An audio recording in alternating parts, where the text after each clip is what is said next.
I সনাতনী দেখে যা, আসামের অসহায় মানুষের পাশে দাঁড়িয়েছে কারা। অন্ধভক্ত সনাতনীরা দেখে যা, আসামের অসহায় মানুষদের পাশে দাঁড়িয়েছে কারা। তোদের লজ্জা করে না? তোরা সনাতনী সনাতনী করিস। সেই কেলেটুম্পাটা কোথায়? 2 হাত পেতে টাকা নিচ্ছে, তো বিক্রি হয়ে গেছে, বিক্রি। ও এমনি কথা বলে না, 2 হাত পেতে পুরস্কার নিচ্ছে। ছি ছি ছি ছি, লজ্জা করে না?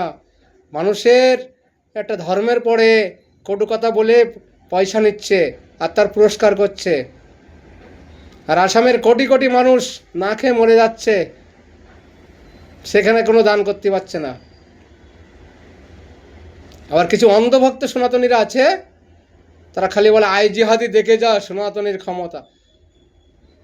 তাদের লজ্জা করা উচিত। কেলেটুম্পা, এত টাকা নিলি কই? আসামে তো 10,000 টাকা দান করতে পারলি না? একবার তো যেয়ে দেখতে পারলি না?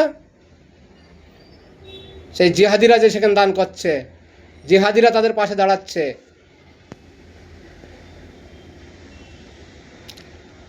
আবার হিন্দুস্তান করবে, হিন্দুস্তান, হিন্দু রাষ্ট্র।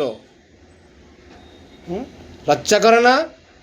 একটা দেবদেবীর মাথায় জল ঢালতে গেলে সেখানে পয়সা দিতে হয়।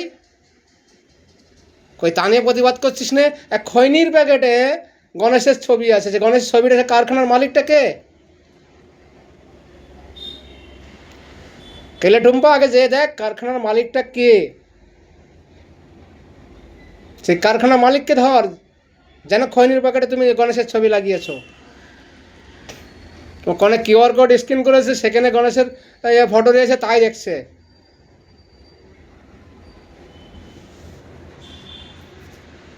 তোর সাদে লোক কেলেটুম্পা বলে না।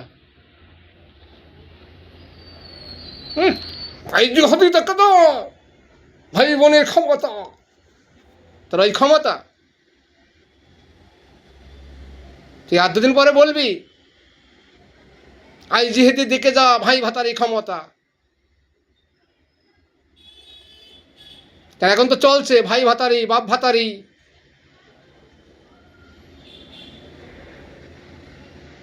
মা ছেলে ভাতারি।